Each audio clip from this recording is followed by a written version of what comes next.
ఓం శ్రీ పరమాత్మనే నమః. అందరికీ నమస్కారం. ఈ రోజు శ్రీమద్ భగవద్గీతలోని సప్తమోధ్యాయమైన జ్ఞాన విజ్ఞాన యోగములోని 10వ శ్లోకము.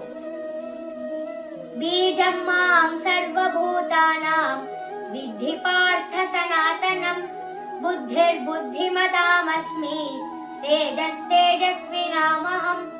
భావం: శ్రీకృష్ణ భగవానుడు అర్జునుడితో ఇలా పలికెను: ఓ పార్థ, సమస్త ప్రాణులకు సనాతనమైన మూల బీజమును నేనే అని తెలుసుకొను. ప్రజ్ఞావంతులలో ప్రజ్ఞను నేనే, తేజోవంతులలో తేజస్సును నేనే. 11వ శ్లోకము.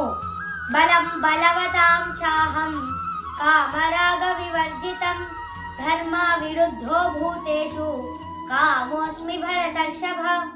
భావం: శ్రీకృష్ణ భగవానుడు ఇంకా అర్జునుడితో ఇలా పలికెను: ఓ భరతవంశీయులలో శ్రేష్ఠుడా, బలవంతులలో కామరాగరహితమైన బలమును నేనే అని తెలుసుకొను. ధర్మ విరుద్ధము కాని శాస్త్ర సమ్మతమైన లైంగిక క్రియలను నేనే. 12వ శ్లోకము. ఏ చైవ సాత్వికా భావా రాజసాస్తామసాశ్చయే మత్త ఏవేతి తాన్ విద్ధి నత్వహం తేషు తే మయి. భావం: శ్రీకృష్ణ భగవానుడు ఇంకా అర్జునుడితో ఇలా పలికెను: భౌతిక ప్రకృతి యొక్క త్రిగుణములు సత్వము, రజస్సు, తమస్సు నా శక్తి ద్వారానే వ్యక్తమైనాయి. అవి నాయందే ఉన్నాయి, కానీ నేను వాటికి అతీతుడను. ఓం శ్రీ పరమాత్మనే నమః.